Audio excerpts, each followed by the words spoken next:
और अगली बड़ी खबर मार पखांजूर से, जहां नक्सली क्षेत्र में सड़क निर्माण में भ्रष्टाचार, 2 करोड़ 72 लाख की लागत, फिर भी गुणवत्ता शून्य। क्या है पूरी मामला, आइए देखते हैं। नजर डालते खबर की ओर, बने रहे न्यूज 24 इंडिया के साथ। सही खबर सही समय पर। पखांजूर कांकेर जिले के अंतिम छोर और घोर नक्सल प्रभावित क्षेत्र मार पखांजूर में इन दिनों सड़क निर्माण कार्य भ्रष्टाचार की भेंट चढ़ता नजर आ रहा है। शासन द्वारा करोड़ों की राशि स्वीकृत होने के बावजूद ठेकेदार नियमों को ताक पर रखकर अपनी जेबें भरने में जुटे हैं। लगभग 2 करोड़ 72 लाख 43 हजार रुपए की लागत से बन रही इस सड़क और पुलिया निर्माण में अनियमितताओं का अंबार लगा है।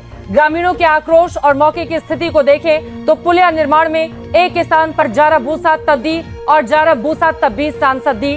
भ्रष्टाचार के ये मुख्य बिंदु सामने आए हैं। नियमतः सड़क के किनारों शोल्डर्स पर मजबूती के लिए मुरूम डाला जाना चाहिए, लेकिन ठेकेदार ने लागत बचाने के लिए वहां केवल मिट्टी का उपयोग किया है। पुलिया निर्माण में लोहे की जाली रीइंफोर्समेंट का नामो निशान नहीं है। रेत की जगह घटिया बालू का उपयोग किया जा रहा है, जिससे पुलिया की मजबूती पर बड़ा सवाल खड़ा हो गया है।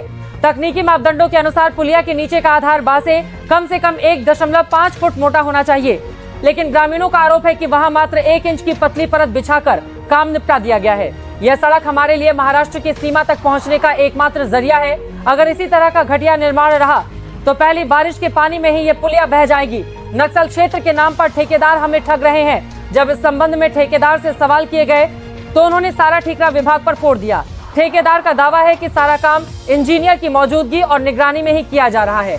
अब सवाल ये उठता है कि क्या जिम्मेदार अधिकारी भी इस भ्रष्टाचार में शामिल है, या फिर दुर्गम क्षेत्र होने का फायदा उठाकर ठेकेदार मनमानी कर रहे हैं। महाराष्ट्र को जोड़ने वाला महत्वपूर्ण मार्ग, ये 20 किलोमीटर लंबी सड़क ग्रामीणों के लिए जीवन रेखा के समान है।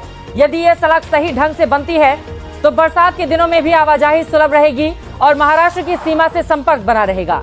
लेकिन वर्तमान स्थिति को देखकर ग्रामीणों में गहरा आक्रोश है। ग्रामीणों की अब प्रशासन से एक ही मांग है कि इस कार्य की उच्च स्तरीय जांच की जाए और दोषियों पर कड़ी कार्रवाई हो, ताकि जनता के पैसे का सही उपयोग हो सके और उन्हें एक सुरक्षित मार्ग मिल सके। संवाददाता देवजीत मजूमदार की रिपोर्ट।